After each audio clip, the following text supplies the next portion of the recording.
Assalamualaikum warahmatullahi wabarakatuh. Berjumpa lagi di channel Teknisi Gebang. Jadi untuk kali ini saya bukan membuat tutorial handphone ya, tetapi saya ingin nge-review.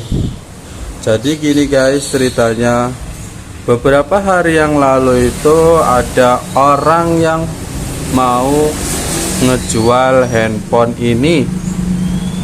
Untuk handphone ini itu dengan tipe Oppo A5s.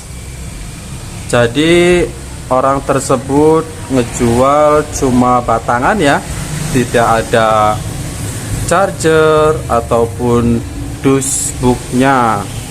Karena orang itu sedang butuh ya, makanya hal yang pertama yang perlu saya lakukan sebelumnya itu kan, handphone ini ada sandinya guys. Saya tanyakan dulu, ini sandinya tahu nggak gitu. Itu yang harus teman-teman perhatikan ya. Terkadang kan kalau handphone yang mau dijual itu kan biasanya dengan kondisi yang sudah di reset lah atau gimana. Setelah saya ditanyakan, untuk sandinya itu masih inget guys, sandinya itu seperti ini tuh ya. Itu hal yang paling utama ya. Jadi buat teman-teman semua, ketika ingin mengecek HP, hal yang perlu dilakukan yaitu ketika HP ada sandinya, harus dicek terlebih dahulu sandinya, ditanyakan sandinya itu apa. Setelah sandinya sudah ketemu, sudah berhasil masuk, kalau sandinya nggak berhasil masuk itu yang harus teman-teman curigai lah. Takutnya itu handphone ya ngambil dari mana lah gitu, kita kan patut dicurigai ya. Setelah itu yang kedua, kita harus memastikan untuk jaringannya sendiri, apakah ini jaringannya aktif atau tidak. Kita jangan di mode pesawat terlebih dahulu ya. Ternyata di sini jaringannya masih aktif ya, menunjukkan sinyalnya full. Kita cek pulsa, bintang 123 pagar. Apakah ini berhasil untuk pengecekan pulsa? Ya, ternyata ini berhasil ya, bintang 808 pagar ternyata. Ini berarti jaringannya normal, tidak ada kendala sama sekali guys. Untuk mengecek lebih pastinya itu kita bisa ngecek email dengan cara bintang pagar 06 pagar. Ini untuk mengecek email apakah emailnya ini aktif atau tidak. Atau hal sederhana itu kita menggunakan kartu yang sekiranya aktif saja. Setelah ini jaringan benar-benar oke, kemudian kita cek kembali pada bagian pengaturannya, apakah handphone ini benar-benar dengan tipe Oppo A5s. Untuk tipenya itu kita bisa melihat di tentang ponsel. Setelah itu kita lihat, cek nama perangkatnya Oppo A5s, bener guys, dengan model CPH 1909. Untuk RAM-nya sendiri kata user ini RAM 3, benar. Kemudian internalnya itu 32. Setelah ini spesifikasinya sudah benar sesuai dengan user katakan, berarti oke guys. Setelah itu kita harus melihat kembali pada bagian fisiknya. Untuk fisiknya sendiri ini masih bagus, tidak ada yang pecah.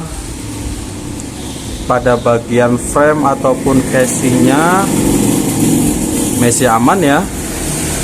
Terus jangan lupa buat pengecekan pada bagian pengecasan juga. Nah, Untuk pengecasannya sendiri ini normal, indikator petirnya masuk gitu ya. Sekiranya ini proses pengecasannya sudah normal, tidak ada kendala, kemudian kita harus cek juga pada bagian layar LCD nya guys, karena untuk pada bagian layar LCD nya itu agak rentan ya.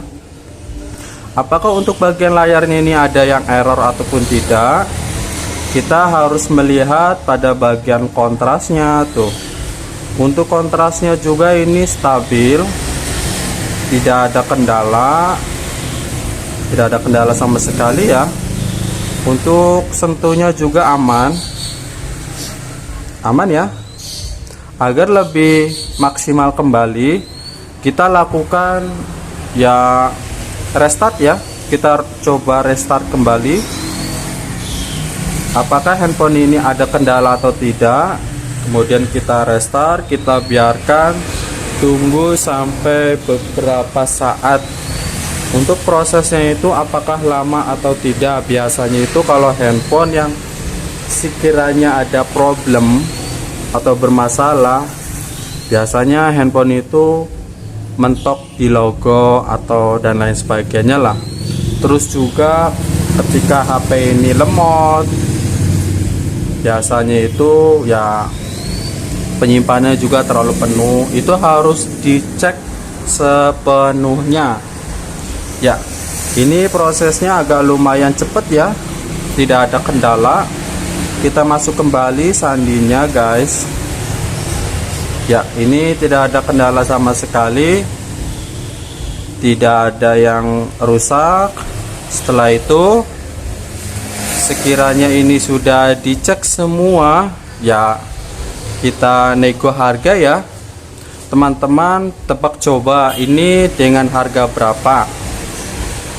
Untuk usernya sendiri, dia menawarkan dengan harga ya, untuk pasarannya itu kan ini ya di atas 500 ya, kalau ini bisa dijual, kalau dijual lah intinya. Tapi usernya sendiri dia mengatakan 350.000 gitu guys.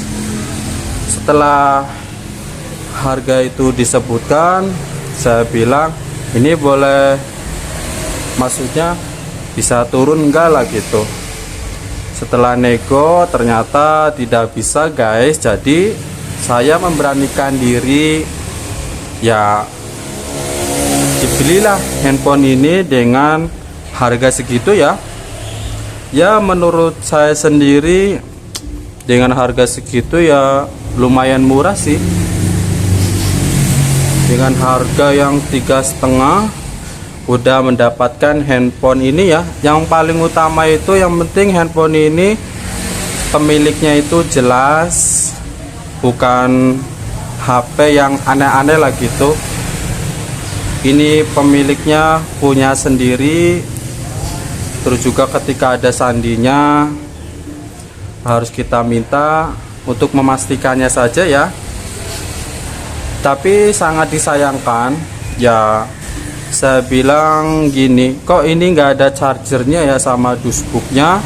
Ternyata setelah saya ditanyakan kembali, ini dusbooknya sama charger ketinggalan di rumah guys. Berhubung orang ini perantauan dari jauh, membutuhkan dana cepat ya, jadi ibaratkan saya ingin menolong orang tersebut ya, itulah ibaratkan gitu. Tapi ini bisa dijual kembali guys. Apakah ini nekat ataupun untung atau gimana ya, menurut teman-teman gimana? Bisa di kolom komentar ya. Apakah barang ini murah atau kemahalan dengan harga segitu?